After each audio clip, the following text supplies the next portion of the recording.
인천투데이 기자들의 취재 뒷담화를 듣는 시간.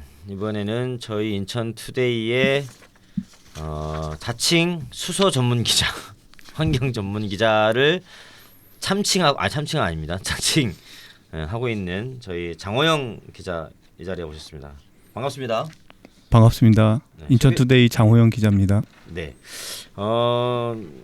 올 한 해 상반기 여러 가지 이슈 중에 우리 시민들의 뜨거운 어떤 관심사항이라고 한다면 수소연료 발전소 문제를 얘기하지 않을 수 없을 것 같은데, 일단 동구 수소연료 발전소 문제는 이제 3자 합의로 뭐 민간 검증위원회를 구성하기로 했고, 그러다가 가장 최근에는 또 SK 인천 석유화학 공장 내에 수소연료 발전소 문제가 좀 이렇게 드러났고, 또 취재하는 과정 중에서 인천에 그것 말고도 운영되고 있거나 계획 중에 있는 연료 발전소가 상당한 것으로 드러났습니다. 그렇죠?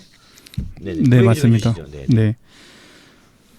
인천에 특히 이제 서구에 몰려 있는데, 서구에 이제 지금 화력 발전소들이 많이 지어져 있다 보니까 그 화력 발전소 내에 수소연료 전지 발전소를 지어서 운영 중인 게 좀 확인이 됐고요. 올해 5월 기준으로 했을 때 39메가와트로 이제 4기의 수소연료 발전소가 서구 쪽에 화력 발전소 내 토지 안에서 운영 중인 걸로 확인이 됐습니다. 4개가 좀 운영되고 있다는 얘기잖아요. 네네네. 그럼 향후 계획 중인 건 몇 개인가요?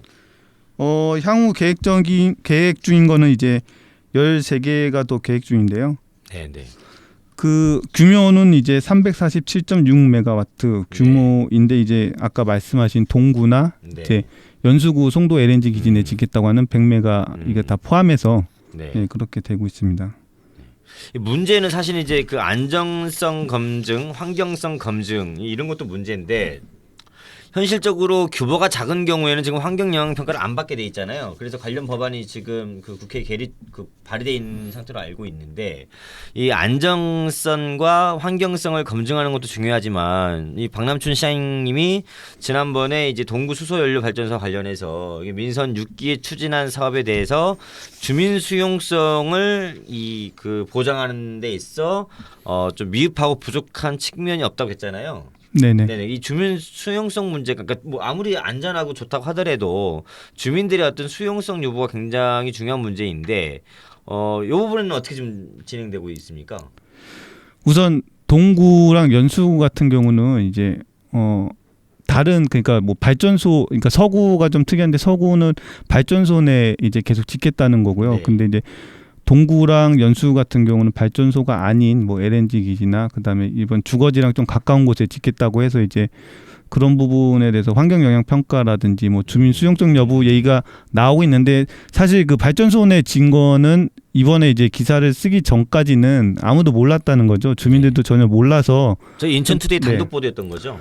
그렇지는 않고요. 아, 그런가요? 다른 데가 보도를 했었는데, 보도를 했었는데 어쨌든 제가 SK 인천 석유화학은 저희가 단독 보도했던 것 같습니다. 네, SK 인천 석유화학 내 이제 0.44메가 그 발전 시설 짓는 거는 저희가 단독 보도했는데, 나머지 이제 그렇게 운영 중이고 그다음에 앞으로 그렇게 계획 중이다라는 부분은 딴 데 물론 보도는 했었지만, 어쨌든 제가 보도한 게 좀 이렇게 많이 퍼져가지고 주민들이 많이 알게 되면서 주민들의 동의 없이 이렇게 지었냐고 당연히 반발하고 있겠죠. 네, 그렇게 말을 하면서 지금 많이 반대 또는 이제 반발의 목소리들이 나오고 있고요. 네.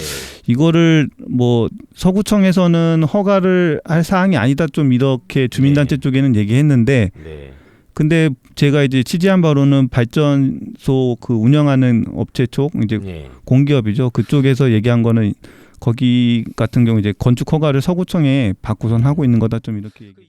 사실 이 언론 보도로 드러나기 전까지 어느 정도 규모고 이런 걸 갖다 시민들 사실 몰랐던 거잖아요. 네네. 주민들의 움직임은 좀 어떻습니까?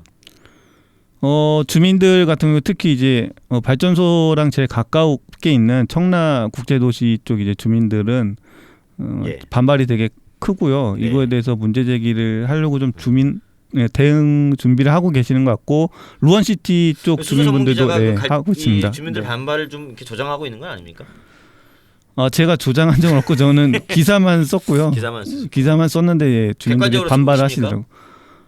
네, 뭐 네. 저는 뭐 그냥 안전성에 대한 문제가 있다, 폭발 사고가 있어서 주민들의 우려가 있다 이런 정도만 썼지 뭐 그거에 대해서 네. 제가 조장하는 내용은 없었습니다. 네. 인천시에 아직 공개하진 않았습니다만 제가 따로 이제 그 취재 기자 얘기 들어보면 인천시는 이미 18년에 그 수소 연료 발전소 확대 보급 계획을 이미 세운 것으로 지금 파악이 되는데 요거 관련해서 네. 시에서는 어떤 입장을 좀 취하고 있나요?